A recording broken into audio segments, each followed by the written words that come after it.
The chamber shimmered with suspended light columns of plasma and crystalline projections casting long, flickering shadows across the curved obsidian walls. This was the heart of the Galactic Assembly, a place where thousands of civilizations had gathered across millennia to debate peace, war, and survival. Today, it was full. Every tiered seat pulsed with the presence of its appointed delegate. The collective hum of concern had long since faded into oppressive silence. All eyes, organic, synthetic, and otherwise, were locked on the central platform, where the emergency session had been called. Ambassador Talvex stood motionless beneath the great spire of deliberation. His scales were the color of oxidized iron, dulled and pitted with age. Long ridges arched from his brow, scars of ancient wars etched into his hardened flesh.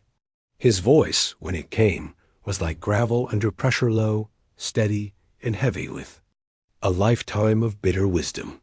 "The Draxxan Swarm is moved," he said. "Their vector is precise. Their intent is confirmed. The target is Sol 3. A murmur spread across the assembly like a wave breaking on stone. Some delegates gasped aloud. Others sank into their seats, eyes dimming. One species known for premonitory sensitivity simply began to weep glowing tears, falling into their gelatinous cores. Counselor Nema floated forward, her translucent form pulsing soft lavender, an empathic color of sorrow. Her voice was like a flute played in mourning. "You know what that world is. You know what we placed there. Or rather what we left there. You remember the Treaty of Containment." "A failed treaty," spat Dr. Kalen Mir, adjusting his six-eyed translator device. His angular form, encased in thin white exocloth, twitched with scholarly agitation. "Earth has remained isolated not for lack of intelligence, but for fear. That world breeds entropy. Civilizations that rise and fall within centuries. Endless cycles of destruction, passion, unpredictability, violence. They worship concepts like chaos and love as if they are survival strategies. That is precisely why we cannot allow them to fall to the swarm," Nema pleaded. "They do not know what awaits them. Their sky will burn before they understand it's not a test. We have the capacity to intervene. The Council has mobilized forces before in defense of far less." Talvex's tongue flicked against his fanged jaw. "And we lost half our navy for the defense of the Tharlan Ring against a swarm half this size."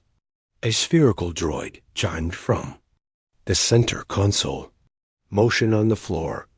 Vote to authorize direct intervention or maintain non-contact status. Motion will proceed in 60 galactic seconds."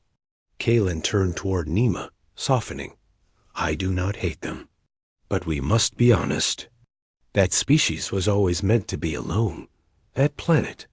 It shaped them that way. You've read the archives. How many civilizations have they consumed internally before learning to walk among stars?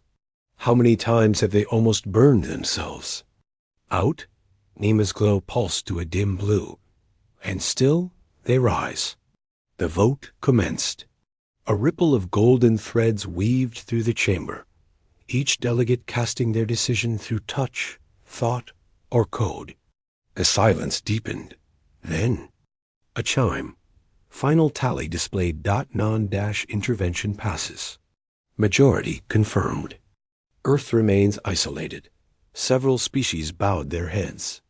Others simply turned away, unwilling to meet each other's gaze. Ambassador Talvex closed his eyes. He had never liked Earth.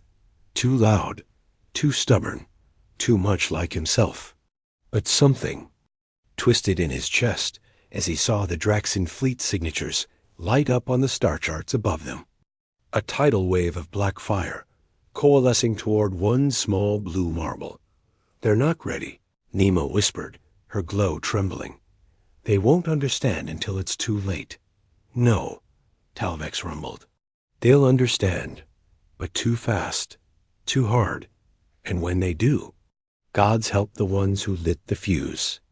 The council chamber dimmed in the stars beyond. The Draxxan fleet began its descent. The sky above Western Australia cracked open at 4:17 local time. At first, it was just a shimmer-like heat mirage refracting across the stars. Then the clouds parted unnaturally, spiraling outward as if some colossal breath exhaled from space itself. Civilians flooded streets in their pajamas and work uniforms, staring upward, phones trembling in their hands. A silence fell over the world, heavy and unnatural, before every screen blinked to life with the same broadcast. Global emergency alert. Remain indoors. Military response in progress. Captain Jace Walker was already halfway to his seat when the Earth Defense Command room lit up with crimson warnings. The orbital feed projected before him showed what most of the world couldn't yet see. The Draxxan fleet had arrived. They weren't ships in the conventional sense. Not really. They grew, rippling with a mixture of metal and organics, like serpents, fashioned from obsidian bone and insectoid flesh. The largest was half the size of Manhattan, its surface alive with twitching appendages and glowing nodules. It hung in geostationary orbit, like a leviathan, watching. Jesus, muttered Lieutenant Arya Tran beside Jace, crossing herself unconsciously. Don't pray yet, Jace replied, voice dry. We're not dead, just outgunned. Below, on Earth's crust, seismic tremors began to register near the Great Lakes. Then South Africa. Then Tokyo Bay. Draxxan descent pods encased in living armor and spewing trails of green. Mist pierced the atmosphere like molten hail. Each was the size of a city bus, and where they struck, everything changed. General Diana Frost stood in the Global Response Hub in Geneva, her hands clasped tightly behind her back. Her face was carved from ice, unreadable, but the pulse in her jaw betrayed the pressure boiling underneath. Targets confirmed in 28 metropolitan zones. Came the report from Strategic AI Core Athena. Estimated Draxxan deployment capacity, planetary-wide in under 48 hours. Response? She asked. Conventional weapons ineffective at 72% threshold. EMP spikes reduce command integrity of biological units by 9%. Pattern analysis ongoing. Diana nodded. Send everything. I don't care if it's sticks and stones. I want those things to feel pain. In Ohio, at the SETI Array Complex, Dr. Helena Rourke stood frozen in front of her console. A week ago, she had been monitoring strange radiation flares. 2 days ago, she'd traced the signal.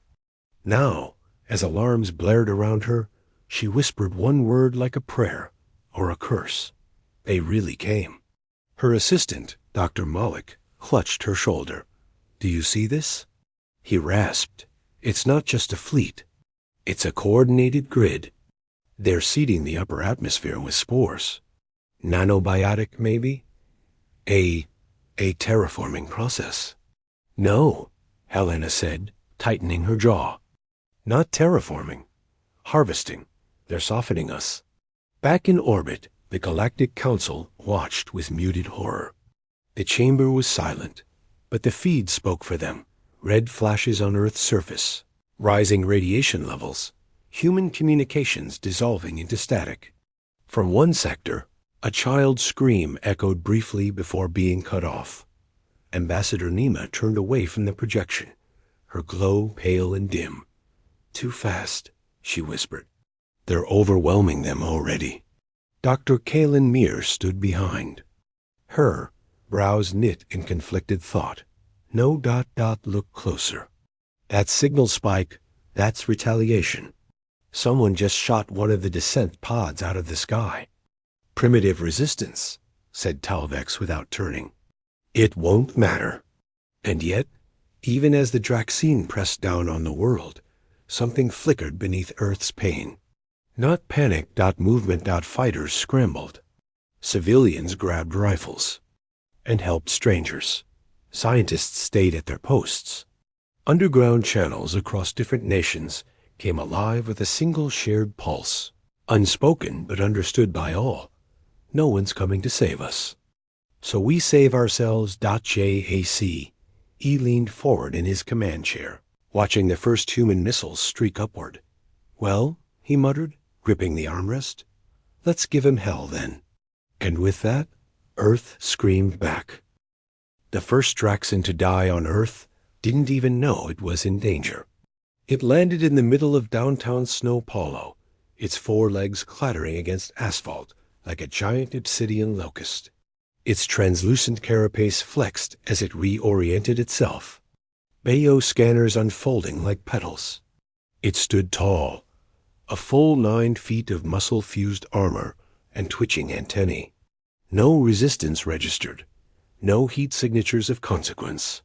Just scattered civilians, screaming and fleeing.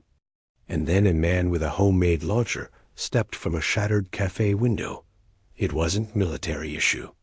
It wasn't even properly balanced. But the pipe launcher fired a ceramic-tipped explosive straight into the alien's chest. The detonation was clumsy, poorly calibrated. It tore the creature in half. From orbit, the Galactic Council's feed blurred for a moment with static. Then came the moment no one in the chamber expected. Laughter, not from the delegates. From Earth, across. Cracked radios and looted speakers, across firefight-scarred battle zones and hacked cum towers, laughter echoed. Wild, furious, defiant. The kind only a cornered predator makes when it sees blood on the enemy's blade. They killed one, Counselor Nema said, stunned, with junk metal and a pipe. Ambassador Talvex leaned forward, eyes narrowing. That shouldn't be possible. And yet it had happened. In city after city, the pattern repeated. The Draxxan expected terror, collapse. Instead, they found traps in alleyways. Homemade IEDs rigged to sewer tunnels. Civilian militias using gasoline and grit to burn through bio-armor. In Lagos, a group of mechanics repurposed tractor batteries into mobile EMP mines. In Vancouver, firefighters dropped flaming wreckage from rooftops onto advancing patrols.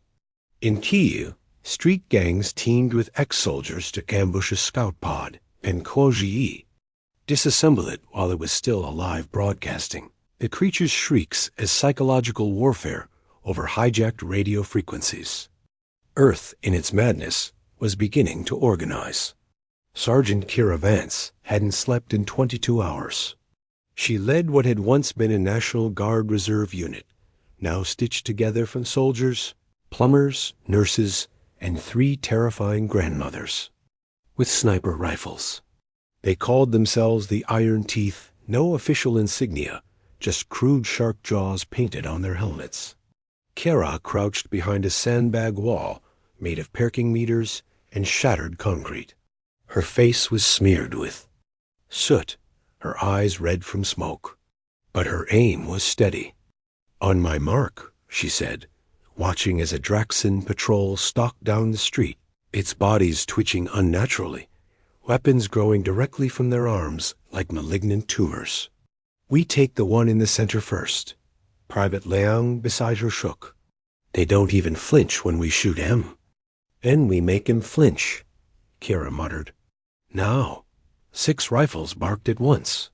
The central creature dropped mid-step, half its torso blown open. The others froze, momentarily disoriented. And then the iron teeth moved like fire through dry. Brush vanishing, reappearing, attacking again from new angles. One Draxxan turned its weapon too slowly. Kira slid beneath its legs and shoved a burning charge pack into its underbelly. By the time it exploded, she was already gone. In orbit, the Council stared as casualty counters on the Draxxan side ticked higher. Not dozens, hundreds. This is not possible, Kalen murmured. The swarm is adapted for planetary suppression. No world has ever inflicted this level of resistance on day one. They're improvising, Nema whispered, awe in her voice. "They're learning, while under attack." Talvex remained silent, but something behind his reptilian eyes shifted. In Geneva, General Diana Frost slammed her hand on the digital table. "Get me Walker at NORED. Get me Rourke in Ohio. I want a full neural mapping of these invaders. If they bleed, if they feel pain, if they hesitate, I want to know how to amplify it."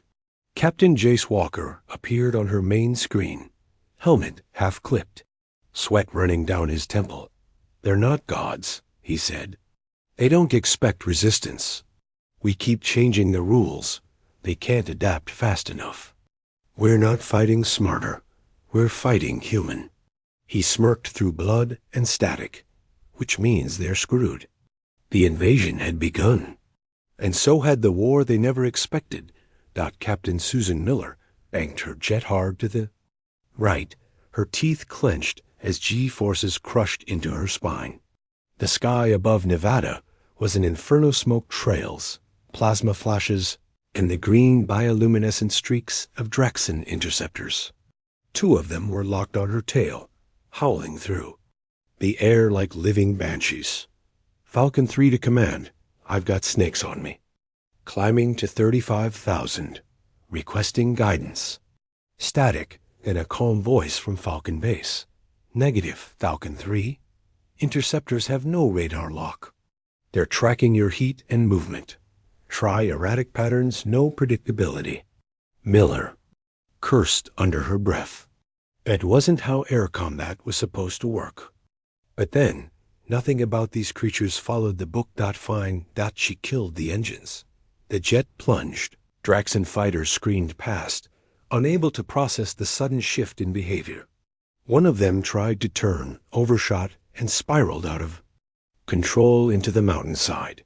The second exploded under a flurry of missiles from Falcon 4, who dove in from above like a hawk. Miller righted her aircraft, just in time to catch the view. One more enemy smoking in Earth skies. "Nice shot," she whispered into the comms. "Let's keep rewriting the damn playbook." Back on the ground in Chicago, Sergeant Kira Vance was learning just how alien the enemy truly was. Her squad had managed to down a Draxxan scout unit with a jury-rigged fusion cutter. The remains writhed unnaturally, even after the creature had died. But the real prize was its armor still twitching. Still alive, Dr. Helena Rourke arrived within hours, flown in on an emergency skimmer. She approached the bio-armor with wide eyes and trembling fingers. "It's not armor," she whispered. "It's a symbiote. This isn't something they put on.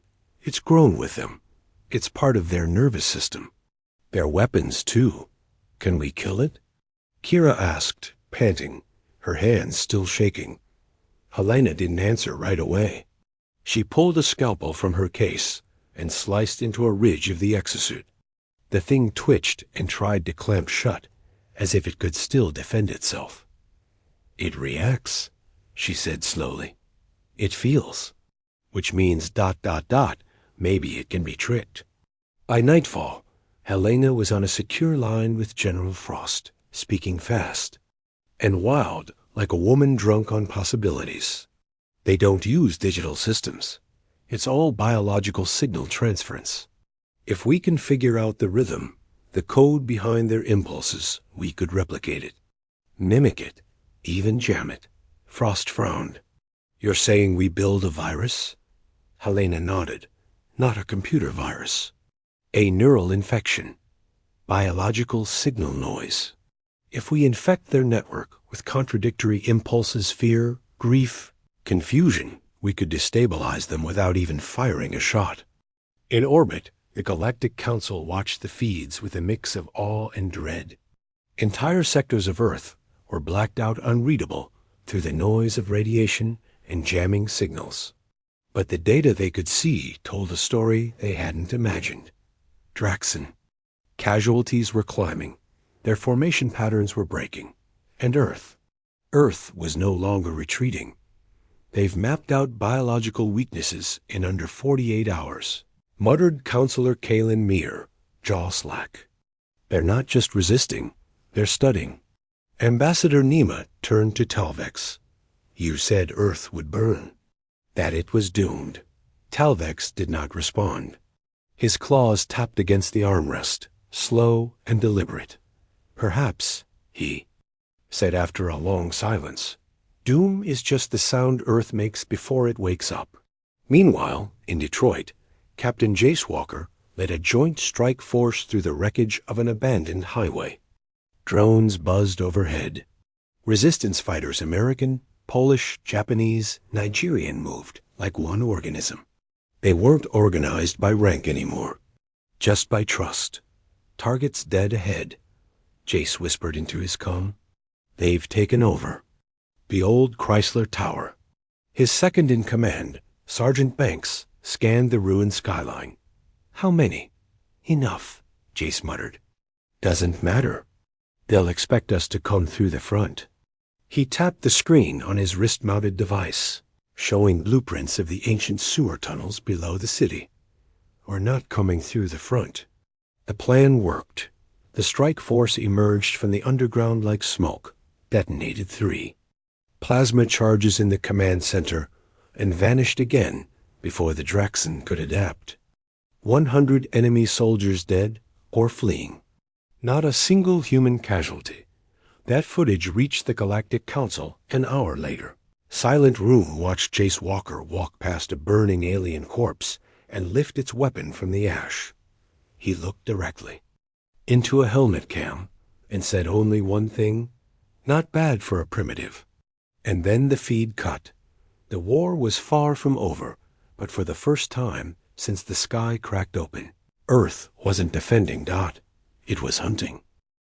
Dr. Helen O'Rourke stood inside a makeshift laboratory deep beneath the Appalachians, her hands buried in a mess of twitching, pulsing tissue. The Draxxan armor, if it could still be called that, was spread across her table like an animal dissection.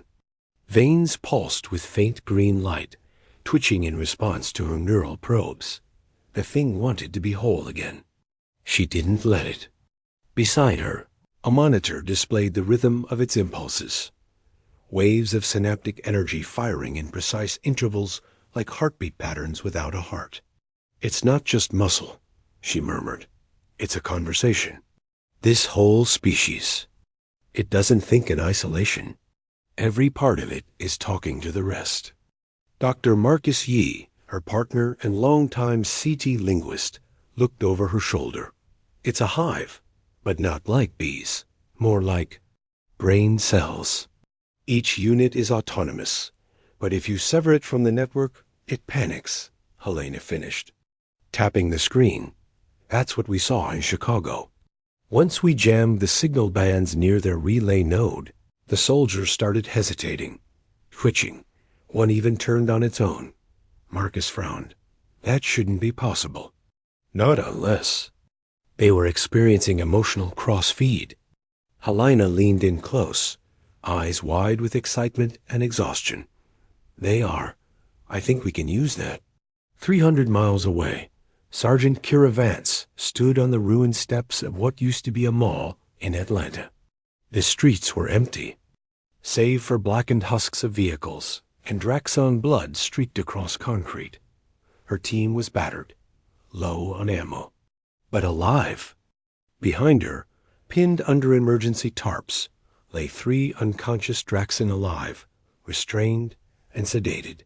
She lit a cigarette with shaking hands. Tell command we got him, she said to her squad. Tell Rourke we're sending brains for science. They had used the bait trap trick again, broadcast a false surrender signal, then ambushed the Draxxan recovery team when they landed. It shouldn't have worked twice. It did. And now Earth had its first live Draxxan officers. In orbit, the Galactic Council watched the data feed spiral out of control. A week ago, Earth had been a silent battlefield. Now, they were broadcasting open declarations of war, intercepting command patterns, and most unsettling of all, returning fire with alien weapons. Counselor Nema stared at the swirling mess of code on her hall screen. These patterns are shifting. They're not just copying the Draxxan signals. They're creating new ones. Kalen Mir stepped forward, eyes scanning the data. Those are false patterns. Jamming loops. They're simulating hive responses that don't exist. Earth's broadcasting phantom units into Draxxan command space. You mean they're lying to the hive? Nima asked. Yes, Kalen said grimly. And the hive is believing it. Ambassador Talvex finally spoke. This is what they warned us about. A species born in war. Not advanced, not logical, but relentless. They do not think in absolutes. They improvise. Back on Earth, in a scorched valley outside Phoenix, Captain Jace Walker leaned over a table made from 2 doors and a plasma rifle. He was surrounded by intel reports, drone feeds, and the first working models of Helena's neural virus. The plan was risky. It was also the best shot they had. Jace looked up at General Diana Frost, who had personally flown in for the briefing. Here's what we do, he said. We use their own biology against them. The armor, the communication, even their thinking, it's all live, all connected. He pointed to a pulsing sphere in the center of the schematic, a Draxxan relay node, the size of a small apartment, grown like a tumor into Earth's crust. We seed this virus into one of their relay towers. It mimics their neural impulses. Just one little lie, a spike of fear, a memory of defeat, grief, confusion, doubt, and that's enough to disrupt them? Frost asked. Jace nodded. It's not about crashing the system. It's about making them hesitate. The second they start questioning what's real and what isn't, that's our opening. The test run came 2 nights later in ruined downtown Seoul. Helena's signal, amplified through a hacked Draxxan relay node, echoed across the city like a pulse of light. For exactly 4.6 seconds, every Draxxan soldier in the radius froze. One fell to its knees. Another began trembling violently, clawing at its own carapace as if trying to peel its armor away.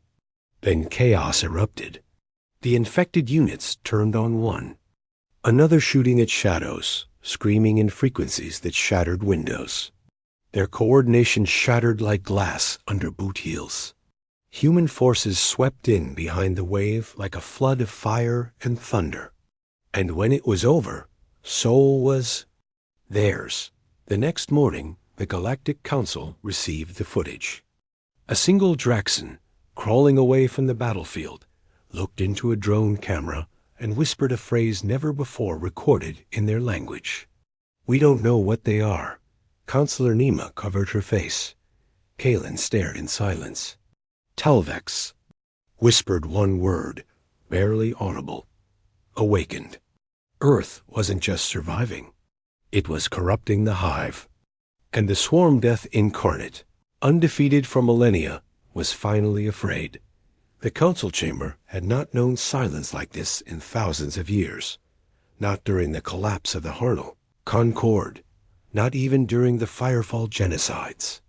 But today, as the image of Seoul burned on every screen, the great galactic assembly sat still, paralyzed by something far worse than grief. Doubt that Draxxan had failed to establish even a foothold.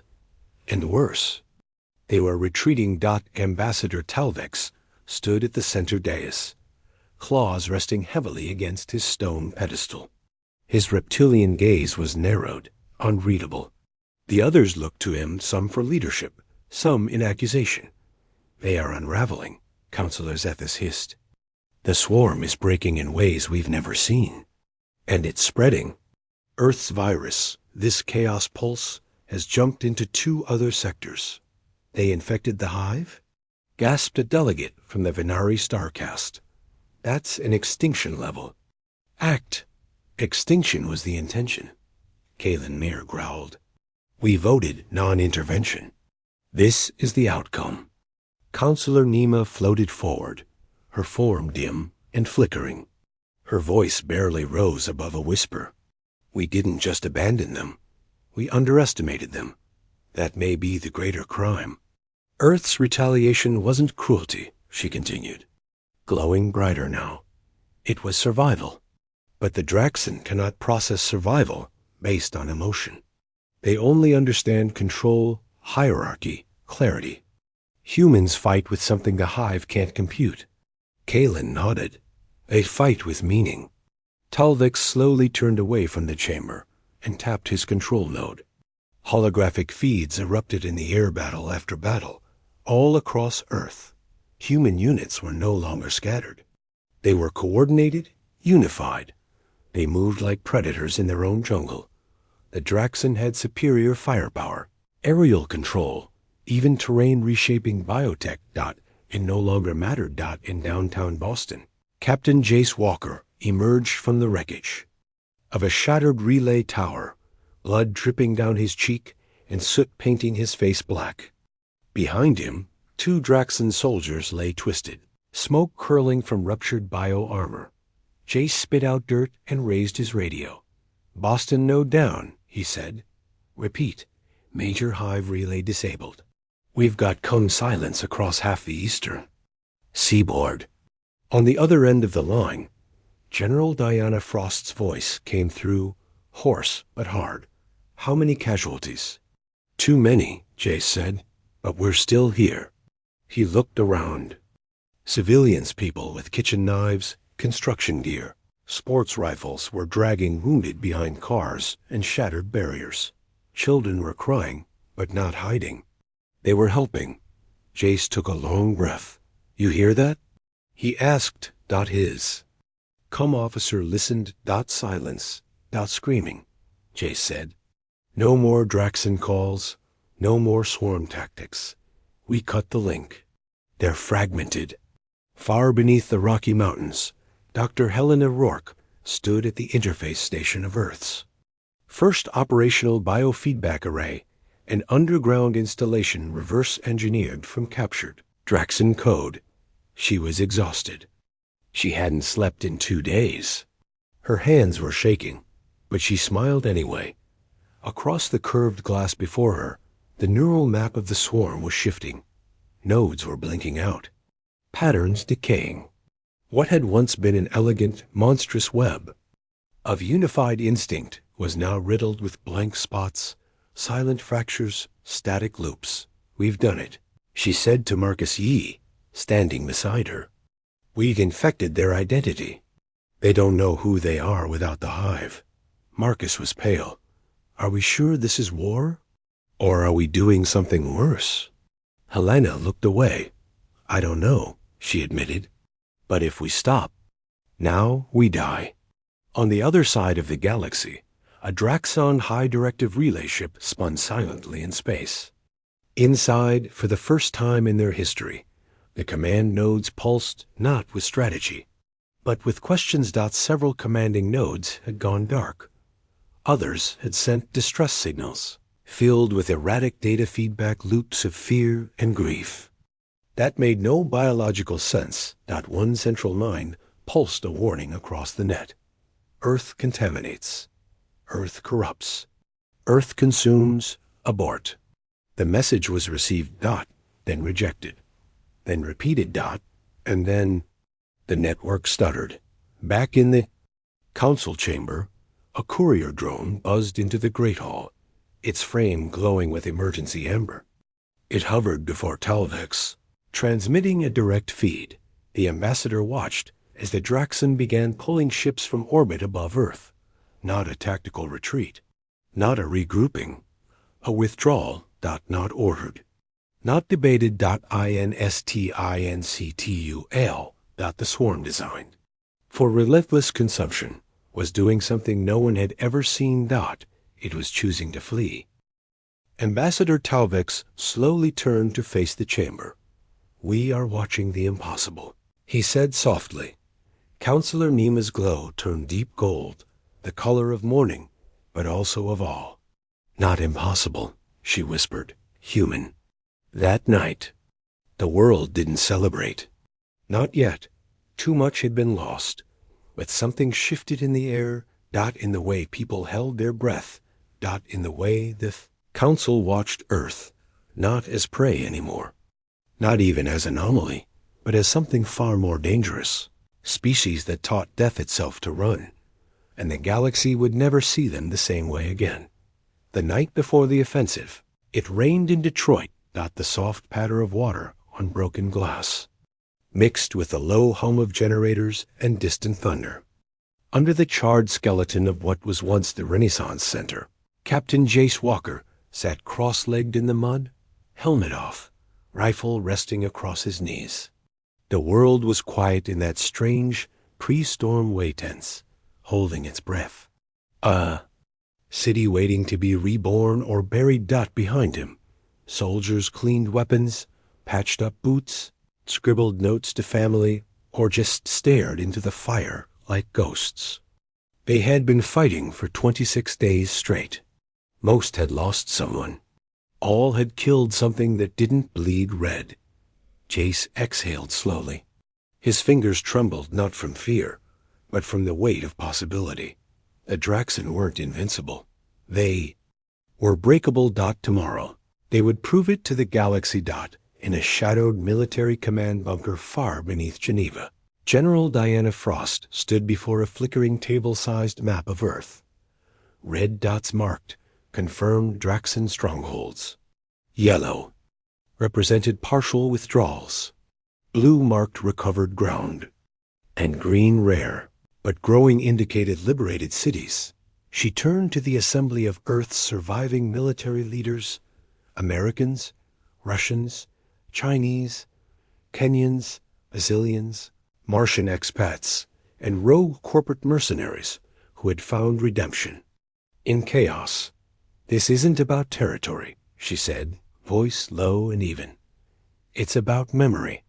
She tapped the red mark at Detroit's center. The Draxxan built their primary planetary relay here. All coordination routes, all communication. Pulses, it runs through this node. We sever it. We don't just win a battle, we blind them. We break their ability to think as one. Colonel Saeed from Pakistan folded his arms. And what happens when they start thinking as individuals? Frost looked up. We'll show them what individuals are capable of. At 040 hours, Earth. Struck. 5 simultaneous offensives. Seoul, Berlin, Buenos Aires, Nairobi, and Detroit. In the Michigan ruins. The combined assault force advanced under cover of rain and blacked-out skies.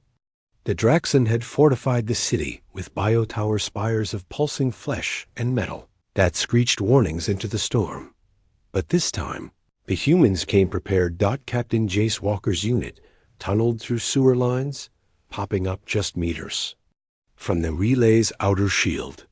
Sergeant Kira Vance's Iron Teeth unit moved across rooftops, sniper rifles modified with scavenged Draxxan optics.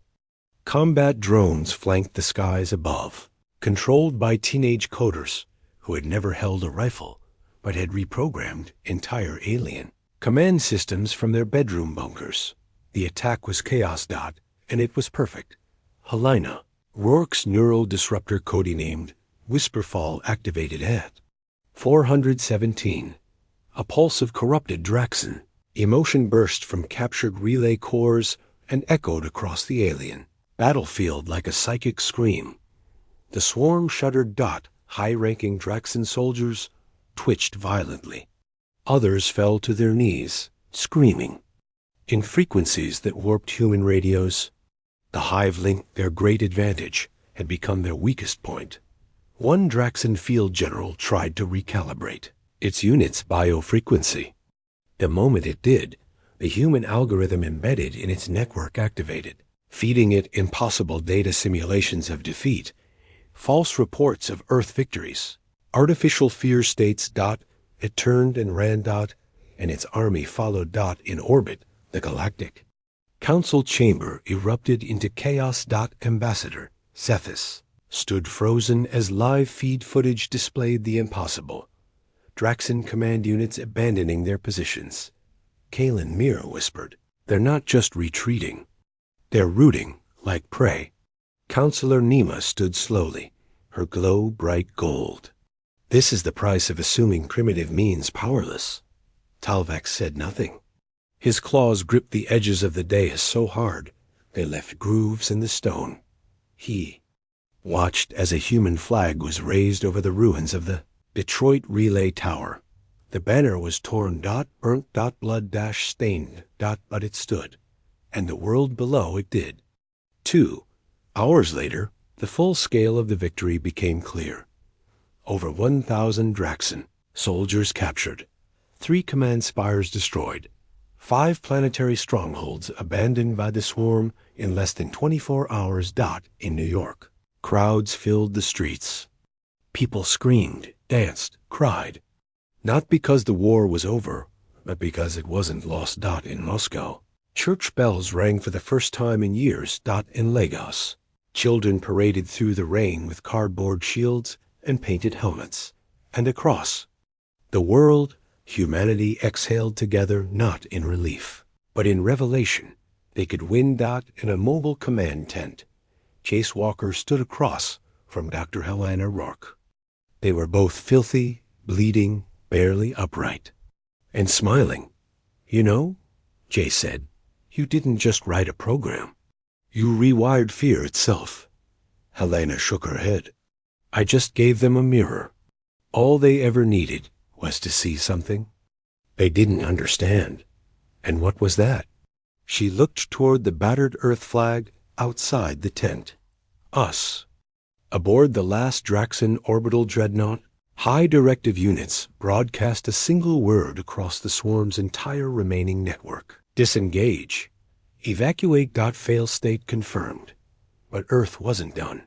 For the first time in human history, an army began preparing not for defense, but for pursuit.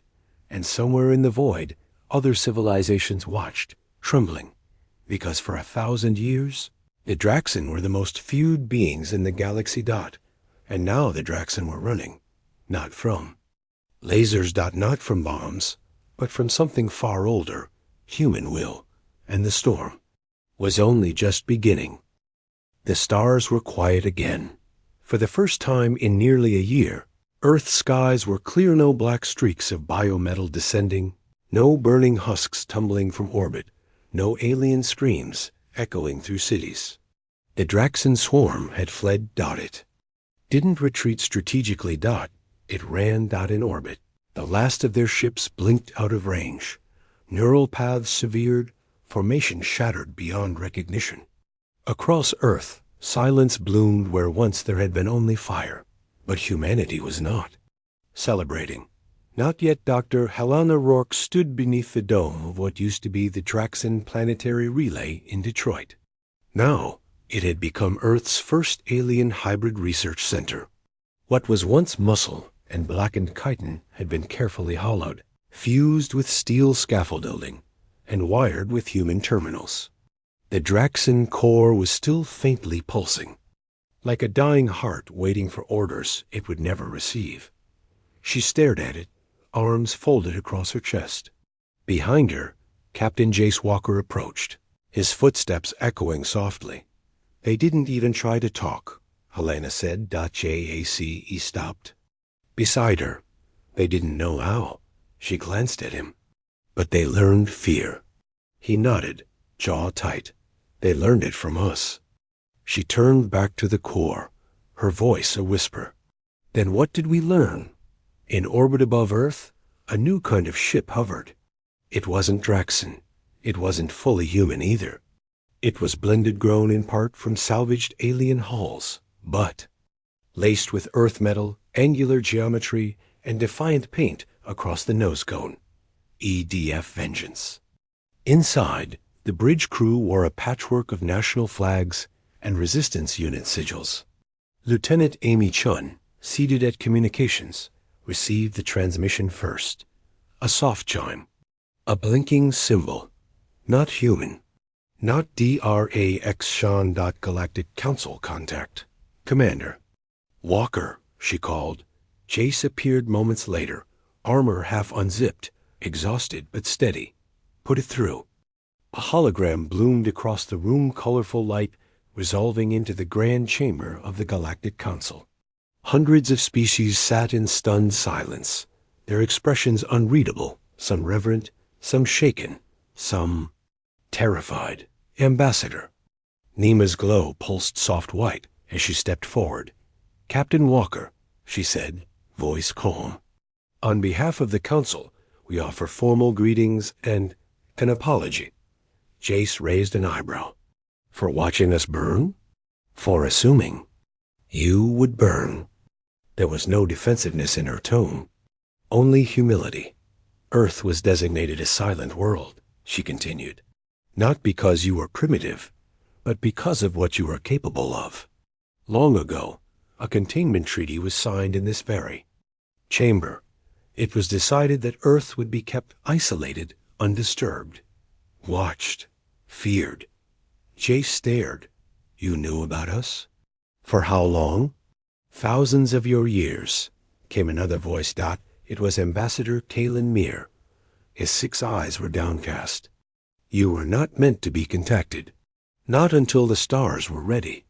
Jace's fists clenched. And the Draxxan? You let them come anyway. No, Nima said. They chose Earth of their own will. We chose to do nothing. Talvex stood at the back of the chamber, his scarred claws folded before him. He spoke now for the first time in days, because we feared what might happen if you survived. The chamber grew still. You must understand, Talvex continued. No species has ever faced the Draxxan and won.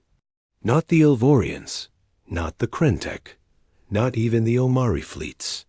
You were supposed to be an anomaly, a red smear on the surface of a forgotten world.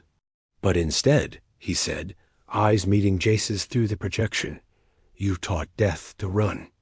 Back on Earth, under the shattered dome of Washington, a new flag was being sown. It was not of any single nation. It bore no crown, no eagle, no hammer, or sickle, or stars, and stripes. It showed a human silhouette, one hand extended toward the sky, the other holding the earth behind them. Beneath it, 2 words, we remember. At the United Global Council, held in the ruins of what used to be Geneva's Opera House, survivors gathered from every country, city, colony, and resistance cell. Dr. Helena Rourke was asked to speak. She stood on the main platform, hands trembling, as she looked over a crowd of people who had once lived worlds apart, now bonded by fire and blood and something far more powerful, choice. We did not win because we had better weapons, she said. We didn't win because of superior technology. We won, she continued, voice rising, because we refused to forget who we are, even when the sky was falling. Cheers erupted, but they softened when she raised her hand again. There's something you all need to know about the virus we used. She took a breath. It worked not because it was advanced, but because it mimicked something the Draxxan couldn't understand. Grief, loss, love, these emotions don't exist in their culture, but in ours, they're everything. She paused. We weaponized the human soul. And now the galaxy knows what that means. In a sealed chamber far beneath the Arctic Circle, a file marked Force Protocol, Eon, was opened for the first time in over 200 years. Inside, an ancient satellite transmission pre-spaceflight. A message from Earth. Encrypted. Unknown. Origin. The message read, to the stars, we are not ready. But when we are, we will not come in peace, nor in war. We will come as ourselves. Be warned. We remember everything. The Galactic Council voted unanimously to grant Earth full diplomatic standing. But behind the applause, behind the handshakes and non-aggression pacts, fear lingered, because Earth had been tested by the greatest predator the galaxy had ever known. And it hadn't just survived, it had changed forever. Onboard vengeance. Jace Walker sat in the captain's chair, eyes scanning the starfield ahead. Behind him, Lieutenant Amy Chun asked the question no one wanted to ask out loud. Where to next, sir? He didn't hesitate. Anywhere they're hurting. Anywhere. They think no one will come. He glanced back, smirking. They'll never see us coming. And far, far away on a forgotten, frozen moon, a broken Draxxan soldier etched a crude mark into the snow, a warning dot to any who would follow. 3 lines dot a circle, and a single word carved beneath it. Human.